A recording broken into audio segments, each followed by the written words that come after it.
তো বন্ধুরা, আজকের আমি নিয়ে চলে এসেছি আপনাদের জন্য এসএসসি জিডি জিকে। আর একটা কথা বলে দিই, বর্তমানে দেখছিলাম যে আর্মি অগ্নিবীরের ভ্যাকেন্সি বেরিয়েছে, তাই তার জন্য আমি সম্ভাব্য জিকে সেট আনবো। ঠিক আছে, কালকের থেকেই আনবো। ওকে, তা আজকে এই এসএসসি জিডির জন্যও জিকে আনবো এবং আর্মি অগ্নিবীরের জন্য জিকে আনবো। ঠিক আছে, তো চলো শুরু করা যাক। আমি তোমাদের আর্মি অগ্নিবীরের জন্য একটা জিকে সেট আনবো, প্লাস তোমাদের এসএসসি জিডির জন্য একটা জিকে সেট আনবো একদিন অন্তর অন্তর করে একটা। ঠিক আছে, আর লাইভ করবো না, ভিডিও দেবো। মাঝে মাঝে লাইভও করতে পারি, সেটা এর উপর নির্ভর করছে। তো চলো শুরু করি। এক, কোন কোন কর্ণাটকী শাস্ত্রীয় কণ্ঠশিল্পী যিনি ইউরোপ, উত্তর আমেরিকা এবং জাতিসংঘের সাধারণ পরিষদে সঙ্গীত পরিবেশন করেছিলেন? কোন কর্ণাটকী শাস্ত্রীয় কণ্ঠশিল্পী যিনি ইউরোপ, উত্তর আমেরিকা এবং জাতিসংঘের সাধারণ পরিষদে সঙ্গীত পরিবেশন করেছিলেন? মাদুরাই,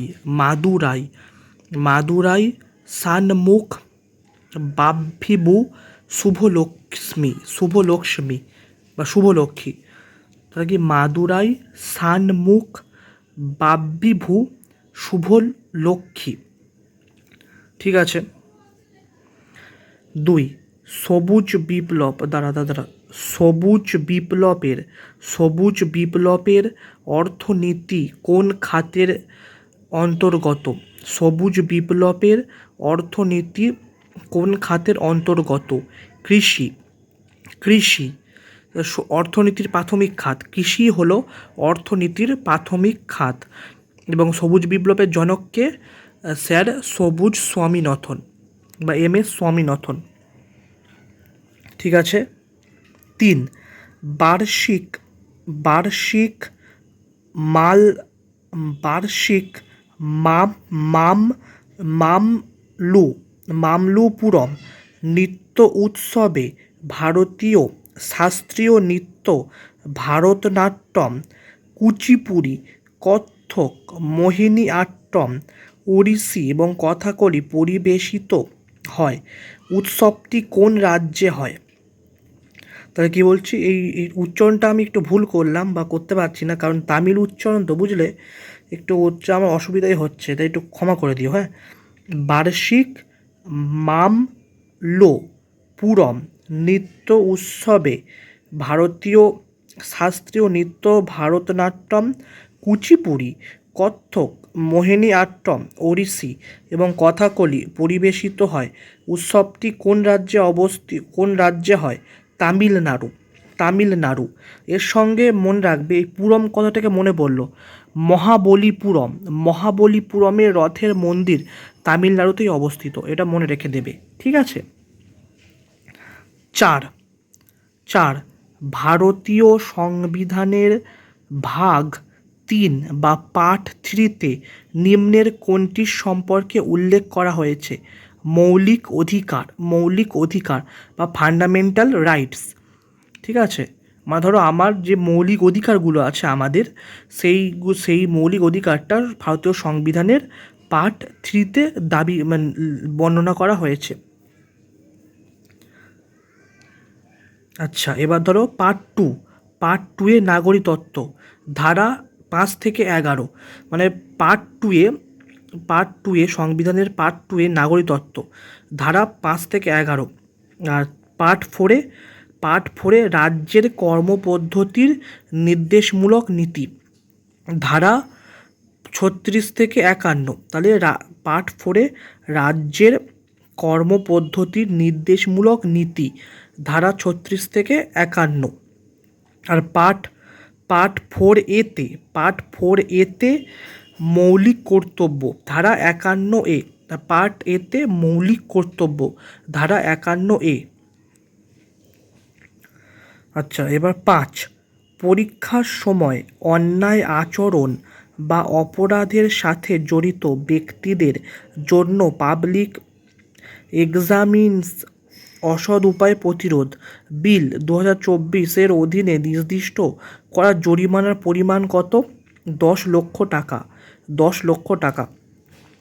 যদি ধরো পরীক্ষায় তুমি অন্যায় আচরণ করো বা অসৎ উপায় অবলম্বন করো, তাহলে তোমার 10 লক্ষ টাকা পর্যন্ত জরিমানা হতে পারে। কোশ্চেন ফাঁস হয়ে গেলে কিন্তু কোনো জরিমানা দেবে না সরকার, বুঝলে? মানে যত অন্যায় করবো, আমরা অন্যায় করলে আমাদের জরিমানা গুনতে হবে, আর সরকার যদি ভুল করে বা কোনো অফিসার যদি ধরো টাকার বিনিময়ে কোশ্চেন ফাঁস করে দিল, তখন তাদের কোনো শাস্তি হবে না, মানে সে বাদ দাও। 6, 2022-23 অর্থবর্ষের অর্থনৈতিক সমীক্ষা অনুযায়ী ভারতীয় কৃষিক্ষেত্রে বৃদ্ধির হার কত? ভারতীয় কৃষিক্ষেত্রে বৃদ্ধির হার কত? আনুমানিক 3.5%। আনুমানিক 3.5%। আমার বাবাও একজন কৃষি, বুঝলে? আমি নিজেও এগ্রিকালচার নিয়ে পড়াশোনা করেছি এবং আমার বাবাও একজন চাষি। 7, ভারতে 2020 থেকে 2021 অর্থ বছরে কৃষিক্ষণ প্রবাহ কত ছিল? কৃষিক্ষণ প্রবাহ কত ছিল? 15,75,398 টাকা, কোটি টাকা। 15,75,398 কোটি টাকা, ঠিক আছে। 8, ভারতের সংবিধানের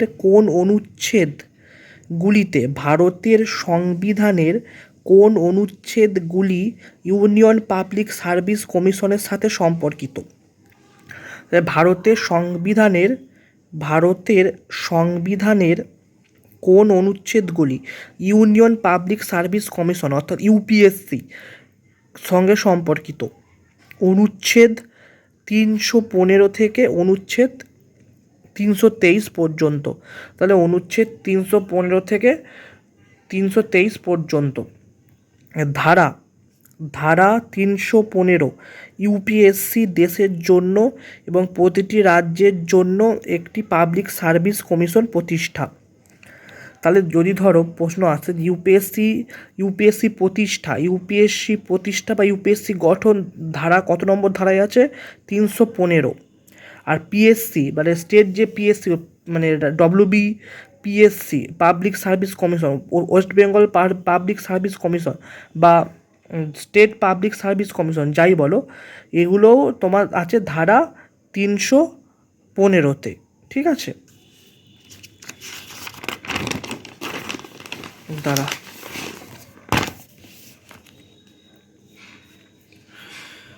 আচ্ছা এবার কি 9, এনবিপিডব্লিউ হলো লৌহ যুগের সবচেয়ে বেশি ব্যবহৃত মৃৎপাত্র। এর পুরো কথাটি কি? Northern black polish ware. Northern black polished ware. আচ্ছা এটা মনে রাখবে বন্ধুরা, এই এসএসসি জিডি কিন্তু কঠিন প্রশ্ন করে, বিগত বছর ধরে করছে, কারণ অনেকে পরীক্ষায় বসে না, তাই স্ট্যাটিক জিকে এই সমস্ত ডেপলিভাবে পড়ে যেতে হবে কিন্তু তোমাদের, তাই ভালো করে পড়ে যাও। RRTS regional rapid transit system. PVTG particularly vulnerable tribal groups. NEIA national export insurance account. 10 কোন উদ্ভিদ বিশেষ সহায়তা নিয়ে দেওয়ালে উঠতে পারে? কোন উদ্ভিদ বিশেষ সহায়তা নিয়ে দেওয়ালে উঠতে পারে? কুমড়ো, লাউ, শসা, পটল, চাল কুমড়ো। এতগুলো বলে দিলাম, কিন্তু এখানে একটাই উত্তর হবে, মানে অপশান দেয় তো ওরা, আমি আরও বাকি অনেকগুলো বলে দিলাম। 11 প্রধানমন্ত্রী রোজগার প্রোৎসাহন যোজনা কত সালে কার্যকর হয়? প্রধানমন্ত্রী রোজগার প্রোৎসাহন যোজনা কত সালে কার্যকর হয়? 2016। শ্রম ও কর্মসংস্থান মন্ত্রকের আন্ডারে। 12 ড্যাশ হলো পৃথিবীর সর্বাধিক আর্দ্র দুটি স্থান যেখানে বছরে 1080 সেন্টিমিটারের বেশি বৃষ্টিপাত হয়, চেরাপুঞ্জি এবং মৌসিনরাম। আচ্ছা, এর সঙ্গে জেনে রাখবি খাসি পাহাড়ের দক্ষিণ অংশের মৌসিনরাম অবস্থিত। খাসি পাহাড়ের দক্ষিণ অংশে মৌসিনরাম অবস্থিত। লেহ স্থানে বর্ষা ঋতুতে সবচেয়ে কম পরিমাণ বৃষ্টিপাত হয়। লেহ স্থানে বর্ষা ঋতুতে সবথেকে কম পরিমাণে বৃষ্টিপাত হয়। আর ভারতের সবথেকে শুষ্কতম অঞ্চল কি? রাজস্থানের জয়সলমীর। বা ভারতের সবথেকে কম বৃষ্টিপাত হয় রাজস্থানের জয়সলমীরে। আর লেহটা কি? বর্ষা ঋতুতে সবথেকে কম পরিমাণে বৃষ্টিপাত হয়। দুটো এক নয়, কেউ গোলাবে না, আমি তো এগুলো ভালো করে বলে দিচ্ছি। 12 1990 সালে কোন খেলাটিকে বেইজিংয়ে অনুষ্ঠিত 11তম এশিয়ান গেমসের অংশ হিসেবে অন্তর্ভুক্ত করা হয়েছিল? কাবাডি। কাবাডিতে লোনার জন্য 2 পয়েন্ট দেওয়া হয়। কাবাডিতে লোনার জন্য 2 পয়েন্ট দেওয়া হয়। 1950 সালে অল ইন্ডিয়ান কবাডি ফেডারেশন কার্যকরী হয় এবং আদর্শ বিধিমালা প্রস্তুত করে। 1950 সালে অল ইন্ডিয়ান কবাডি ফেডারেশন কার্যকরী হয় এবং আদর্শ বিধিমালা প্রস্তুত করে। আর কবাডি খেলার জন্ম কিন্তু ভারতেই, হাডুডু বা কবাডি। আর ভারতের জাতীয় খেলা কিন্তু হকি, এটাও মনে রেখে দেবে। ক্রিকেট নয়, অনেকে বলবে ক্রিকেট, মানে ক্রিকেট খেলাটা ভারতের সবথেকে জনপ্রিয় খেলা, বাট জাতীয় খেলার তকমা এখনও অবধি হকির সঙ্গেই আছে। 13 মাইকেল ফ্যারাডে কত সালে বৈদ্যুতিক রূপান্তর, ট্রান্সফরমার এবং জেনারেটরের কাজ করার পেছনে থাকা তড়িৎ চৌম্বকীয় আবেশ নীতিটি আবিষ্কার করেন? দেখো ভাই, কত সালে দিয়েছে, সাল দিয়ে দিয়েছে 1831। মাইকেল ফ্যারাডে কত সালে বৈদ্যুতিক রূপান্তরক বা ট্রান্সফরমার এবং জেনারেটরের কাজ করার পিছনে থাকা তড়িৎ চুম্বকীয় আবেশ নীতি আবিষ্কার করেন? 1831। 14 ভারতে প্রথম এশিয়ান গেমস কোথায় অনুষ্ঠিত হয়েছিল? ভারতে প্রথম এশিয়ান গেমস কোথায় অনুষ্ঠিত হয়েছিল? নয়াদিল্লি। 1951 প্রথম এশিয়ান গেমস। প্রথম এশিয়ান গেমস ভারতই হোস্ট করেছিল এবং নয়াদিল্লিতে হয়েছিল। 15 তৃতীয় পঞ্চবার্ষিকী পরিকল্পনা 1961 থেকে 1966 কোন প্রধান অর্থনৈতিক সমস্যার সম্মুখীন হয়েছিল? তৃতীয় পঞ্চবার্ষিকী পরিকল্পনা 1961 থেকে 1966 কোন প্রধান অর্থনৈতিক সমস্যার সম্মুখীন হয়েছিল? যুদ্ধকালীন ব্যয় এবং সম্পদ বরাদ্দ। এবার এর সঙ্গে মনে রেখে দেবে ভারত পাকিস্তান যুদ্ধ ও অর্থনৈতিক সংকটের কারণে তৃতীয় পঞ্চবার্ষিকী পরিকল্পনা বাধাগ্রস্ত হয়েছিল। মানে ওই সময় প্রধানমন্ত্রী ছিলেন তোমার ডক্টর লাল বাহাদুর শাস্ত্রী। ইনি কি বলেছিলেন জানো? জয় জওয়ান জয় কিষান। এবং বলেছিলেন যে আমরা একবেলা খাবার না খেয়ে থাকবো, তবু পাকিস্তানের কাছে আত্মসমর্পণ করব না। মানে তখনকার দিনেও ভারত অত শক্তিশালী ছিল না যে এখন অপারেশন সিন্দুরে পাকিস্তানকে যেমন জয় বাংলা করে দিল, তখন কিন্তু অত শক্তিশালী ভারত ছিল না, বুঝলা? তার সত্ত্বেও কিন্তু লাল বাহাদুর শাস্ত্রী বলেছিলেন যে একবেলা না খেয়ে থাকবো, তাও তোমাদেরকে কাছে হার মানবো না। বলে এটাই হলো ভারতবাসী, বুঝলে? আচ্ছা, তারপরে কি? সবুজ বিপ্লব 1965 সালে শুরু হয়েছিল এবং তৃতীয় পঞ্চবার্ষিকী পরিকল্পনা 1961 থেকে 1966 সালে পরিচালিত হয়েছিল। এটা বলেই দিয়েছি। 16 2024 সালের আগস্টে সুপ্রিম কোর্ট থেকে অবসর গ্রহণ করেন। তিনি ছিলেন তেলেঙ্গানা রাজ্য হাইকোর্টের প্রথম মহিলা প্রধান বিচারপতি এবং ভারতের সুপ্রিম কোর্টের 9ম মহিলা বিচারপতি। তো 2024 সালের আগস্টে ড্যাশ সুপ্রিম কোর্ট থেকে অবসর গ্রহণ করেন। তিনি ছিলেন তেলেঙ্গানা রাজ্য হাইকোর্টের প্রথম মহিলা প্রধান বিচারপতি এবং ভারতের সুপ্রিম কোর্টের নবম মহিলা বিচারপতি। হিমা কোহলি। 17 ভারত শাসন আইন 1919 এর ভিত্তিপ্রস্তরকারী সুপারিশগুলির পিছনে মুখ্য ব্যক্তিত্ব কারা ছিলেন? ভারত শাসন আইন 1919 এর ভিত্তিপ্রস্তরকারী সুপারিশের পিছনে মুখ্য ব্যক্তিত্ব কারা ছিলেন? লর্ড চেমসফোর্ড এবং এডউইন মন্টেগু। ঠিক আছে। 18 লক্ষ্মী বিশ্বনাথন, যিনি সঙ্গীত একাডেমি থেকে মর্যাদাপূর্ণ নাট্য কলানিধি পুরস্কার জিতেছিলেন, তিনি কোন নৃত্যের জন্য বিখ্যাত ছিলেন? তাহলে লক্ষ্মী বিজয় স্বামীনাথন, যিনি সঙ্গীত একাডেমি থেকে মর্যাদাপূর্ণ নাট্য কলানিধি পুরস্কার জিতেছিলেন, তিনি কোন নৃত্যের জন্য বিখ্যাত ছিলেন? ভারতনাট্যম। এই যে তোমার নাচ, নৃত্যশিল্পী, উৎসব, এই স্ট্যাটিক জিকেগুলো, ঠিক আছে, ভালো করে কিন্তু পড়বে। এসএসসি মানেই জানবে স্ট্যাটিক জিকে কারেন্ট অ্যাফেয়ার্স, এখান থেকে এসএসসি পুরো শেখে দেয় কোশ্চেনগুলো, বুঝলে তো। 19 ভারতের জাতীয় বহুমাত্রিক দরিদ্র সূচক 2023 অনুযায়ী কোন কেন্দ্রশাসিত অঞ্চলে বহুমাত্রিক দরিদ্রের শতাংশ সর্বাধিক? দাদরা ও নগর হাভেলি এবং দমন ও দিউ। ঠিক আছে।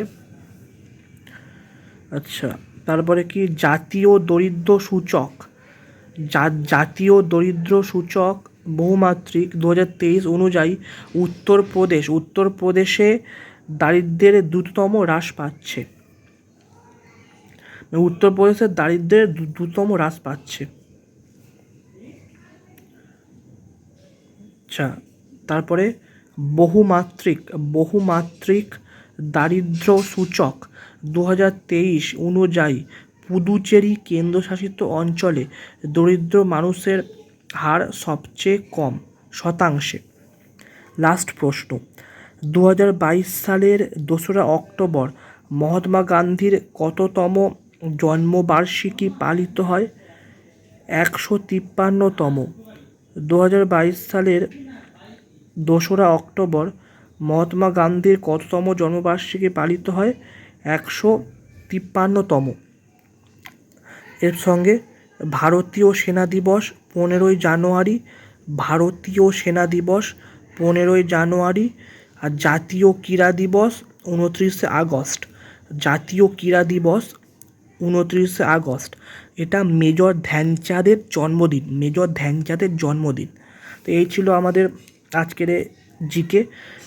20টি সেট থাকে এসএসসি জিডির ক্ষেত্রে। তা ভিডিওটি ভালো লাগলে এটি লাইক দেবে আর চ্যানেল সাবস্ক্রাইব করে রাখবে। আমরা কিন্তু অগ্নিবীরেরও ভিডিও দেবো, ঠিক আছে, WBP, KP এরকমই ভিডিও আমরা দেবো। ঠিক আছে, সবাই ভালো থাকবে, সবাই সুস্থ থাকবে। জয় হিন্দ, বন্দে মাতরম।